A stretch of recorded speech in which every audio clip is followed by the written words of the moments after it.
सावधान, सर्व शेतकऱ्यांसाठी एक महत्त्वाची सूचना. कापसावर आलेला आहे एक भयानक रोग.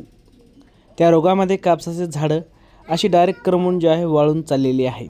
यावर्षी पाऊसकाळ भरपूर असल्यामुळे शेतकरी खूप खुश होते, पण शेतकऱ्यांना धक्का लागणारा हा रोग कुठून आला आणि शेतकऱ्यांच्या चेहऱ्यावरचं हसू उडवून टाकलं. नेमकं कोणता हा रोग आहे तो पाहण्यासाठी व्हिडिओ पूर्ण पहा. नमस्कार मित्रांनो, मी अरुण. स्वागत आहे तुमचं शेतकरी माझा जनतेचा राजा या यूट्यूब चॅनलवर.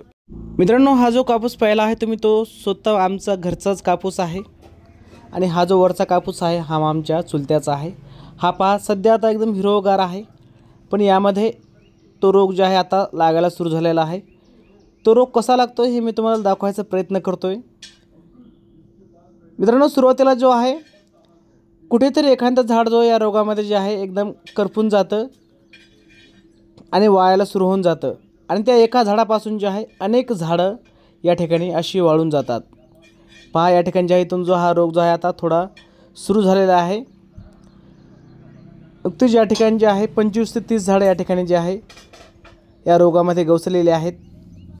नेमकं या रोगाचं कारण काय आहे आणि कशामुळे ही झाडं जी आहे अशी वाळायला लागलीत या विषयावर आपण आज चर्चा करणार आहोत.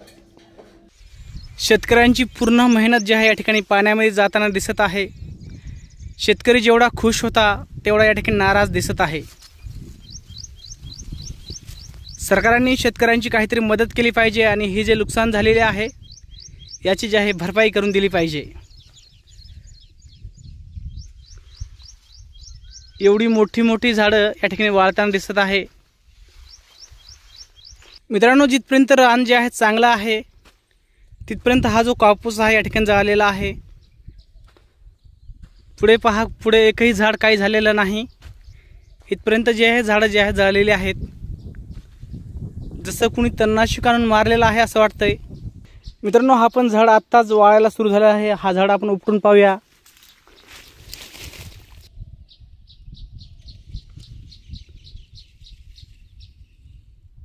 मित्रांनो, झाडाला कुठेही आजोळी किंवा काही असं किडा वगैरे लागलेला आहे असं काही दिसून येत नाही. मित्रांनो, या रोगाविषयी रिसर्च करण्यासाठी मी अनेक शेतकऱ्यांना विचारलं. काही शेतकऱ्यांचं म्हणणं असं आलं की बॅगेमध्ये काहीतरी खराबी आहे. काही शेतकरी असं म्हणतात की पाणी लागलं त्याच्यामुळे जी झाडं जी आहे अशी जळायला लागलीत. काही शेतकऱ्यांनी असं म्हणलं की रानामध्येच काहीतरी फॉल्ट आहे. तर काही शेतकऱ्यांनी असं म्हणलं की जे आपण औषध फवारलेलं आहे त्याच्यामध्ये काहीतरी फॉल्ट आहे.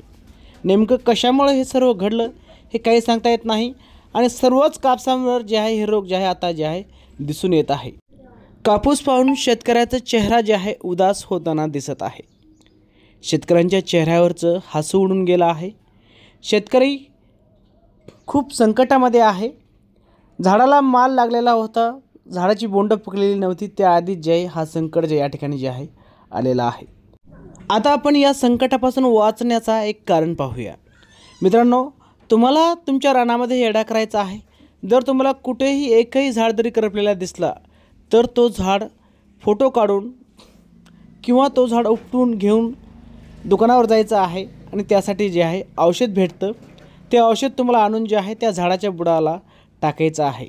जर एकच झाड असं झालेलं असेल किंवा 4-8 झाड झाले असतील तर हा रोग जो आहे तिथे जो थांबून जाईल आणि तुमचा कापूस जे आहे असं होणार नाही. तर मित्रांनो, ही जे नुकसान झालेले आहे याची भरपाई सरकार देणार की नाही या विषयावर पण आपण बोलणार आहोत. मित्रांनो, तुम्हाला तुमच्या शेताचा पंचनामा करायचा आहे. या ठिकाणी त्याचे फोटो वगैरे काढून तलाठ्याला दाखवायचे आहेत आणि तुमच्या शेतात जे आहे पंचनामा करतील आणि त्यानंतर तुम्हाला ही जे नुकसान झालेले आहे हे संपूर्ण नुकसान जे आहे सरकार जे आहे भरून देण्याचा प्रयत्न करेल.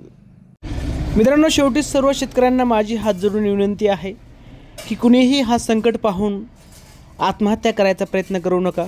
सरकार तुमच्या सोबत आहे आणि या नुकसानाची भरपाई तुम्हाला सरकार देणारच आहे.